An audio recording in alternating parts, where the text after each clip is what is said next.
చెల్లెళ్ళు అక్కలు శత్రువులు ఎక్కడ ఉండరు వాళ్ళ రూపంలో అన్నట్టు ఇప్పుడు కేటీఆర్కు సంతోష్ రావుకు కేసీఆర్కు కూతురు రూపంలో, కేటీఆర్కు చెల్లెల రూపంలో, హరీష్ రావుకు మరదల రూపంలో, సంతోష్ రావుకు అక్క రూపం, చెల్లెల అక్కనం సిస్టర్ రూపంలో మొత్తానికి తయారై కూర్చున్నారు ఎవరు, కవిత గారు. ఇంకా వాళ్ళు విచారణ చేసి వాళ్ళు 4 గోడల మధ్యనే దాన్ని విచారణ చేస్తున్నారు. ఈమె నలుగుట్లోకి వచ్చి వాళ్ళ బట్టలు ఇప్పేస్తున్నారు. నిన్న ఏం చెప్పారు అని అంటే కేసీఆర్కు ఉద్యమకారులను దూరం చేసిన దుర్మార్గుడు ఎవరు, సంతోష్ రావు. మనం చూసాం ప్రతి రాఖీ పండుగ వచ్చినప్పుడు విధిగా వెళ్ళి కేటీఆర్కు సంతోష్ రావుకు రాఖీలు కట్టి వాళ్ళ ఆశీర్వాదం తీసుకొని వాళ్ళు నవ్వులు పువ్వులు పూయించి బ్రహ్మాండమైన ప్రచారం చేసుకున్నారు ఎవరు, కవిత గారు. ఇద్దరికి రాఖీలు కట్టేది ప్రగతి భవన్లో, తండ్రికి, ఇద్దరు బ్రదర్స్కు, కేటీఆర్కు ప్లస్ సంతోష్ రావుకు, వీళ్ళిద్దరికీ రాఖీలు కట్టేది. మరి ఈ రాఖీలు కట్టినన్ని రోజులు ఈయన దుర్మార్గుడు అని తెలియలేదు. దుర్మార్గులకు రాఖీలు కట్టొచ్చా ఎవరైనా? తన తండ్రికి దూరం చేసేది వీళ్ళే అని తెలిసినప్పుడు వాళ్ళకు రాఖీలు కట్టొచ్చా? ఈ నవ్వులు పోయించొచ్చా? లేదు. సీఎం రేవంత్ రెడ్డికి ప్రధాన గూఢచారి సీఎం రేవంత్ రెడ్డికి ప్రధాన గూఢచారి అని ఎప్పుడు తెలిసింది నీకు? నీ లేఖ లీక్ అయినప్పుడు తెలిసింది. నీ లేఖ లీక్ చేసింది ఎవరు? ఇప్పటి వరకు ఆ బ్రహ్మరహస్యం ఏందో ఎవరికి తెలియదు. అది కవిత లీక్ చేసుకుందని ఒకరు చెప్తారు, కవిత లేఖని ఏంది ప్రగతి భవన్లో లీక్ చేశారని ఇంకొకరు చెప్తారు, వాళ్ళ ఇంట్లో కేసీఆర్ ఇంట్లో లీక్ చేశారని ఇంకొకరు చెప్తారు. సో నిజమేందో ఇప్పటివరకు తెలియదు. ఆ నిజం తెలిసే మార్గం లేనే లేదు. సో ఈయన ప్రధాన గూఢచారి అంటారు.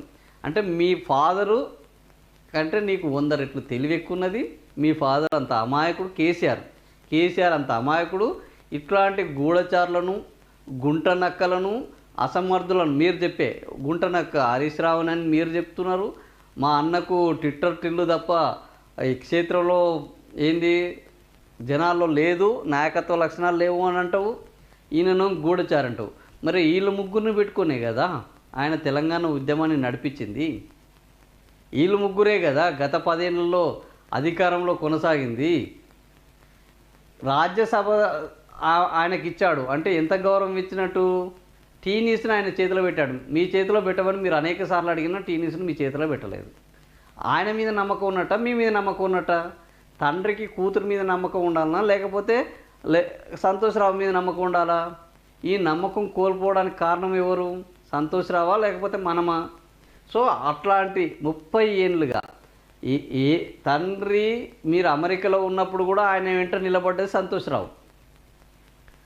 ఆయనకు తొంటి గాయమైనప్పుడు మన ఇళ్ళలోనే మన విలాస భవనాల్లో ఉన్నాం తప్ప ఆయనకు పోయి సేవలు చేసిన పాపాన పోయింది లేదు. కానీ ఆయనకు తొంటి గాయమైనప్పుడు కూడా ఆయన వెంట ఉండి ఆయన వేసుకునే మందులు, ఆయన తీసుకునే విశ్రాంతి, ఆయన మాట్లాడే ఫోను ప్రతిదీ దగ్గరుండి అందించిన వ్యక్తి ఎవరు? సంతోష్ రావు.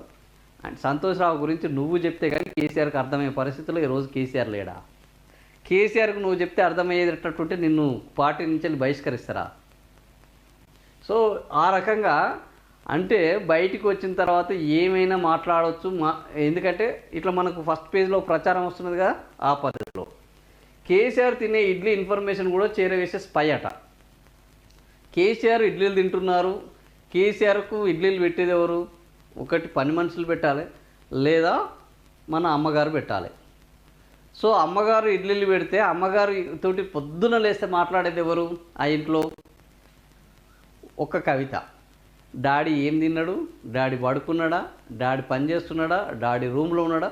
అసలు ఈ విషయాలు రేవంత్ రెడ్డికి చేరింది ఈరోజు కవిత వలన సంతోష్ రావు వలన అనేది కూడా పెద్ద డౌట్ ఉన్నది. ఎందుకంటే డాడీ గురించి స్వయంగా తెలిసిన వ్యక్తి సంతోష్ రావు. డాడీ గురించి మమ్మీతోటి తెలుసుకునేది, నిత్యం తెలుసుకునేది కవిత. ఎందుకంటే కేటీఆర్ అసలు తెలుసుకోడు. హరీష్ రావుకు అవకాశమే లేదు. ఆయన అడిగే సాహసం చేయడు. ఒకవేళ అడిగితే మళ్ళీ నిన్న బయటికి పోతే నన్ను అనుకుంటారని ఆ ప్రయత్నమే చేయడు. ఈరోజు కేసీఆర్ ఎవరిని మిమ్మల్ని ఎందుకు బయటకు పంపించాడు?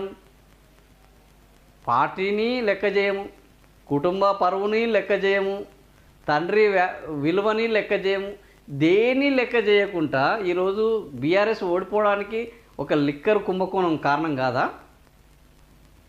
బీఆర్ఎస్లో హరీష్ రావు ఏ కుంభకోణంలో ఇరుక్కున్నట్టు లేదు, కేటీఆర్ ఏ కోణంలో ఇరుక్కోలేదు, సంతోష్ రావు ఏ కుంభకోణంలో ఇరుక్కోలేదు.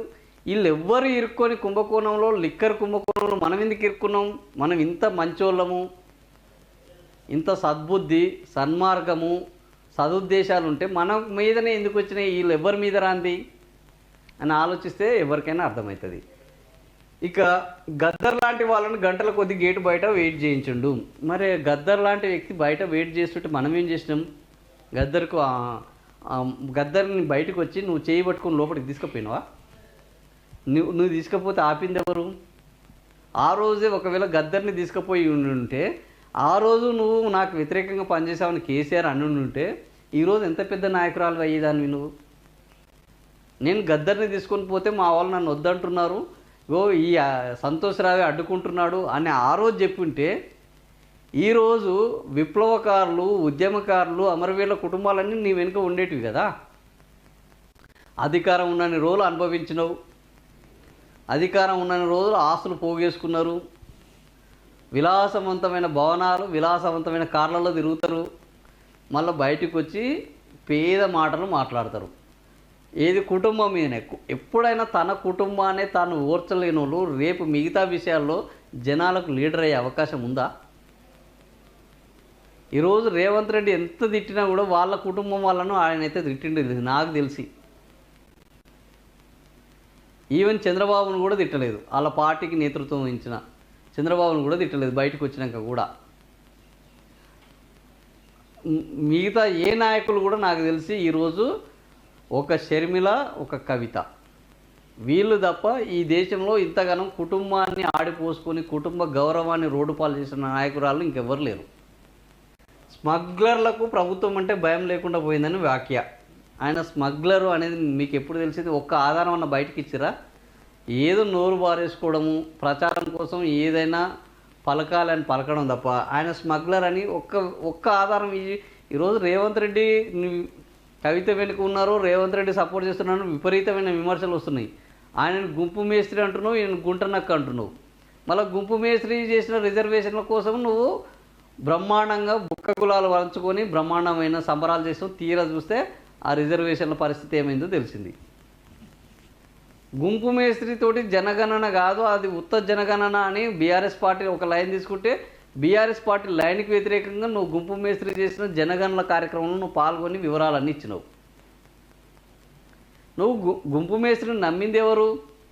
ఆయన జనగణన నమ్మింది కవిత, ఆయన రిజర్వేషన్లు తెస్తానని చెప్తే నమ్మింది కవిత, ఆయన బాగానే ఇంకా పాలన చేయాలి చరిత్రలో నిలవాలి అని చెప్తున్నది కవిత. ఈరోజు బతుకమ్మ గురించి ఏమైనా పోరాటం చేసినామా మనం? గుంపు మేస్త్రికి వ్యతిరేకంగా మనం తయారు చేసిన బతుకమ్మని తెలంగాణ తల్లిలో లేకుండా చేస్తే దానికి వ్యతిరేకంగా ఏమైనా పోరాటం చేస్తున్నామా? లేదు. తండ్రిని విచారణకు పిలిస్తే అల్లకల్లోలం అగ్గి రాజేసుకోవాలి అని అన్నాం. మనం ఏమి రాజేస్తున్నాం? బయటకు వచ్చి తండ్రికి వ్యతిరేకంగా తండ్రి పరువు తీసి తనయురాలుగా తయారైనాం తప్ప ఏమన్నా ఉపయోగం ఉన్నదా? ఈ జాగృతి సంస్కృతి ఇదే నేర్పుతుందా మహిళలకు?